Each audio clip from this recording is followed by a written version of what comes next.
Hey, it's Tammy, and this is another episode of Where is the Sun? Sorry, I'm still playing with my phone. Um, these videos discuss the energies you feel as the sun moves through the human design mandala. The sun I follow more so than other planets, although for my own personal use I do look into the other planets, or if you get a reading I do. But mainly because when the sun moves through the mandala, you can see, feel, experience these energies in other people and around you.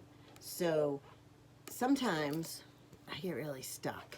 So today I actually was at work and I got to show someone who works for me her chart, and we ran through some things really quick because we were discussing personality types and how you can learn to deal with different personality types and how you can not take things so personal. Of course, this was right after I took something a little personal, but we always kind of do that, which is cool at work. We can sit back because we deal with people all day long and everybody's different, and we're really there to help these people, not to kind of help ourselves or take everything too personally. So I did that, and then when I got home, I was thinking, oh, I haven't done a video in a while. So I popped on to see where we're at, and today the sun is in the gate 58. It's the second day.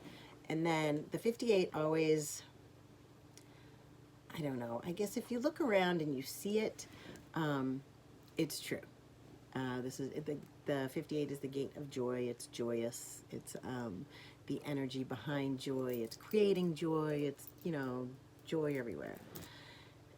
And I always sit back and marvel at the fact that somewhere around Christmas to New Year's, I don't specifically feel a lot of joy, but I do see a lot of joy outside of myself. So that is something that you can kind of grab onto if you're not feeling your joyous self at this point in time.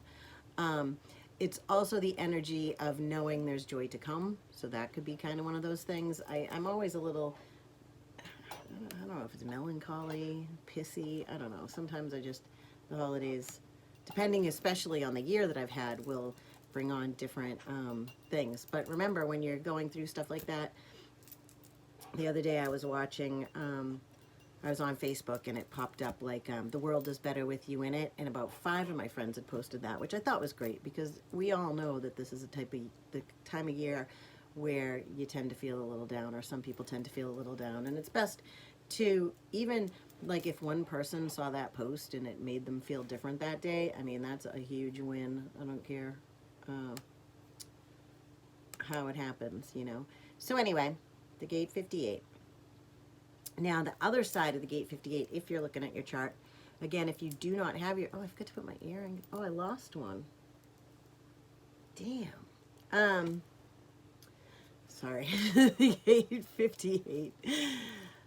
The other side of that gate is the 18. If you don't have your chart, I run them for free. Let me know you need one, and I will get that out to you.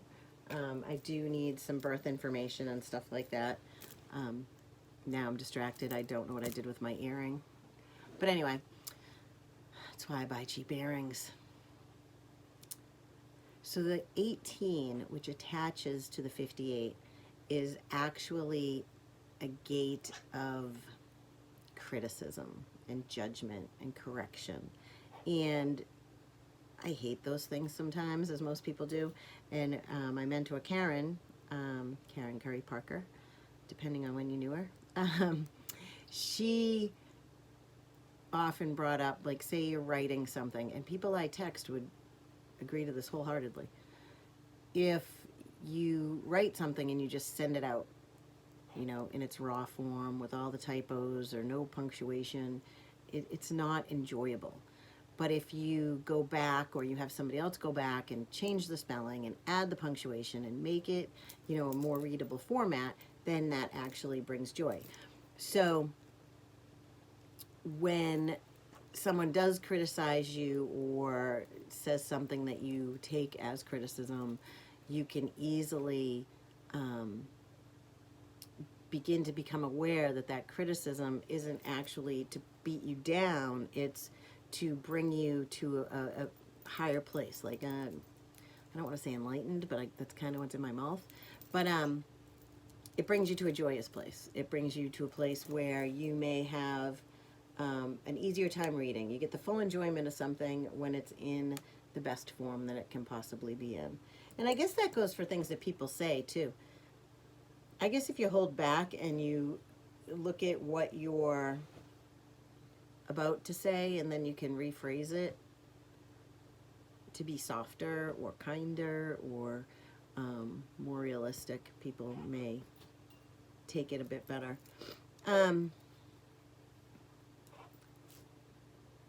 So if you have a 58 in your gate all the time, you have this like joy, peace, equality in you that jumps around, and it actually affects people a lot, probably more than it affects yourself in some cases. But be aware that it's there. And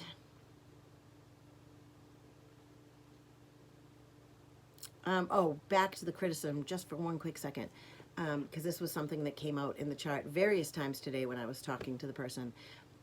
Make sure you're living your strategy. Make sure that you're being invited to share. Make sure that you're responding to something. Don't just blurt stuff out like you think it's going to be. And actually, that's pretty much what happened today. Somebody was giving me a constructive criticism, perhaps. Maybe they believed it was a warning. I think it might have been a passive-aggressive statement.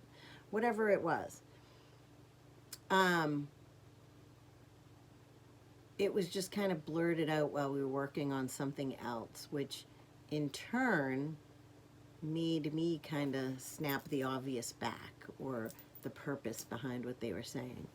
And that's not the way I strive to have a conversation. The way I strive to have a conversation is, you know, not having people blurt weird things, but it happens. So,